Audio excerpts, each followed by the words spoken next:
ke depan kita, ada beberapa sektor ekonomi yang perlu diwaspadai. Karena memang krisis keuangan ini ya mungkin sooner or later akan menimbulkan second round effect.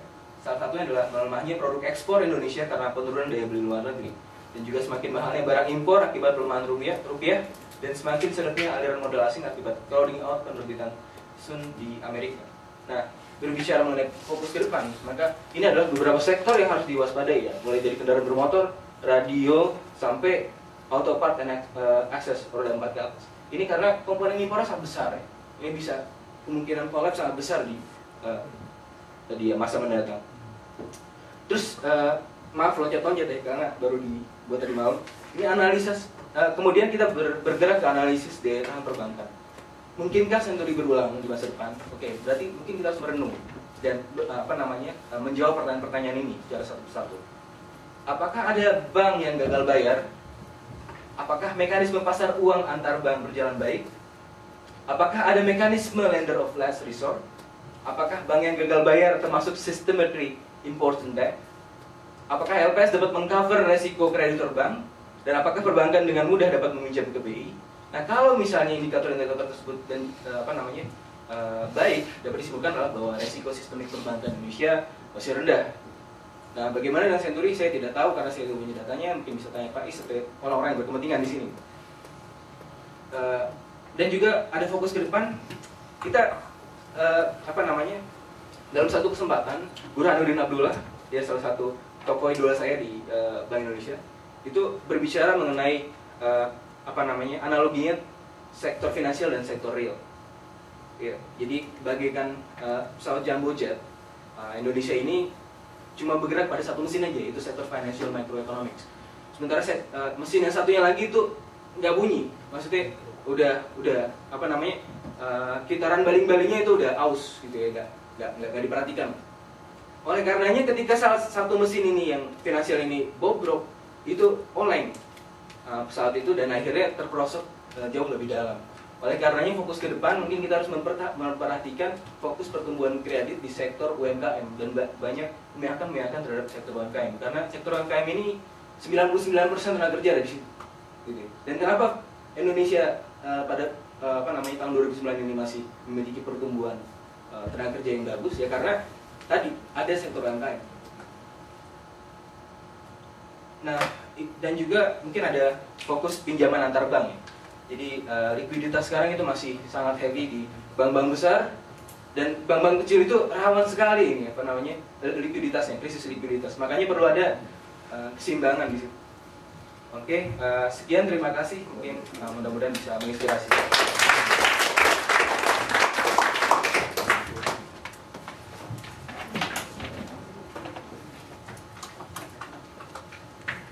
Terima kasih banyak kepada Bang Fitra ya. Sudah ketemu nih guru sama muridnya ya. Baik, setting diskusi ini tidak hanya untuk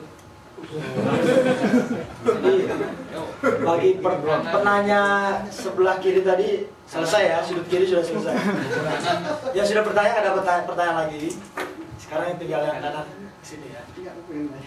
Mas Gopur satu ya. Kemudian satu. Dari Grips, belum ada yang nanya dari Grips. Grips ya, belum ada. Ada yang tanya nih. Oke, 1, 2, 3 ya. Nanti kalau ada kesempatan mungkin bisa ditulis aja sekarang. Dititik lewat saya, nanti saya bisingin. Tolong ditulis aja supaya lebih cepat nanti. Baik, langsung aja.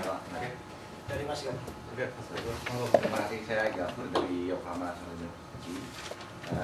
Saya mau mengomentari slide dari Pak Iskandar sebelumnya bahwa pertumbuhan konsumsi di domestik itu kalau kita lihat dari tahun 2008 sampai 2009 sebenarnya tingkat konsumsi di konsumen itu tidak terlalu bertumbuh, tapi konsumsi di government di pemerintah tampaknya tinggi sekali.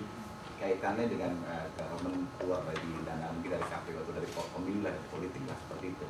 Nah, pertanyaan saya dikaitkan dengan kondisi dia tadi paparan dari Pak Fitra Ismail bahwa tampaknya Indonesia semakin tinggi kewajiban bayar utang pajaknya, bayar utang luar negerinya.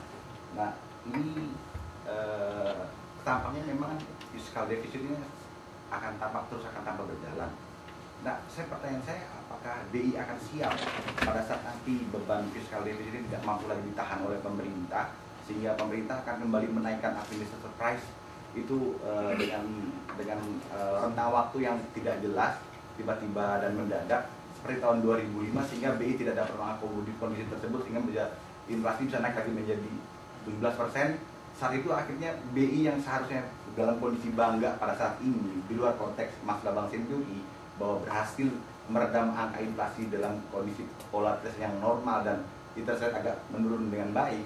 Tapi pada saat nanti entah tahun depan, pada saat pemerintah tidak siap, apakah BI mampu mengarahkan agar inflasi tetap dalam targetnya dan tidak deviasi? Oke, dapat ya pertanyaan. Kemudian yang kedua, ya, saya Rustam.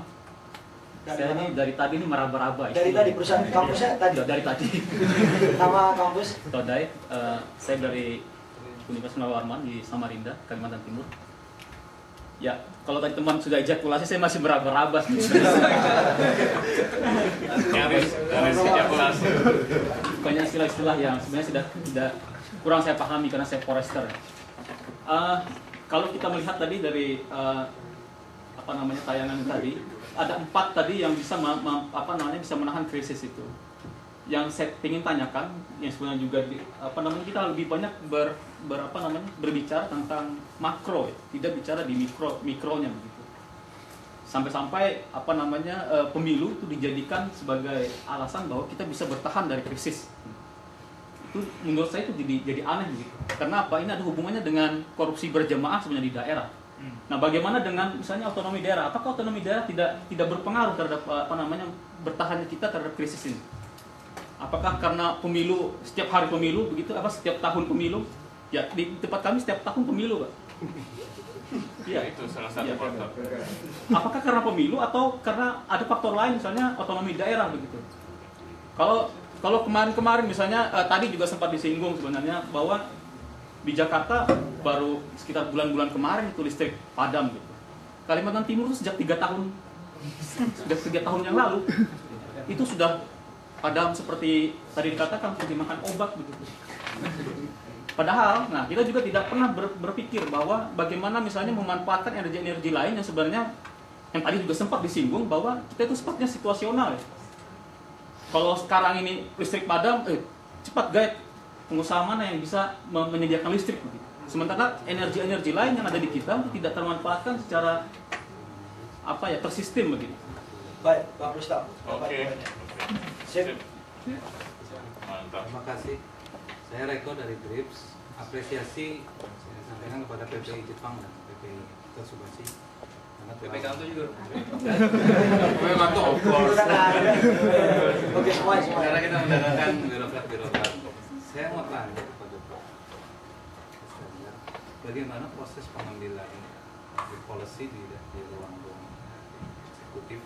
Apakah melalui suatu simulasi, teori, apa? Karena kan dari ring 1 itu kita mau tahu. Terus implikasinya gini Pak, dengan banyaknya mantan gubernur yang di penjara, saya khawatir policy yang diambil itu jadi play safe sekarang. Gitu. Terus kepada Pak Fitra, indikator-indikatornya tadi, bagaimana mengkuantifikasi stabilitas politik sekarang? Terus apakah dengan banyaknya natural disaster juga mempengaruhi? Kan saya tidak lihat ada natural disaster, teroris, bombing, kemudian tidak sinkronnya pemerintah pusat, pemerintah daerah dengan itu bisnis. Bagaimana indikator-indikator itu mempengaruhi pada growth? Yang terakhir, Pak Iskandar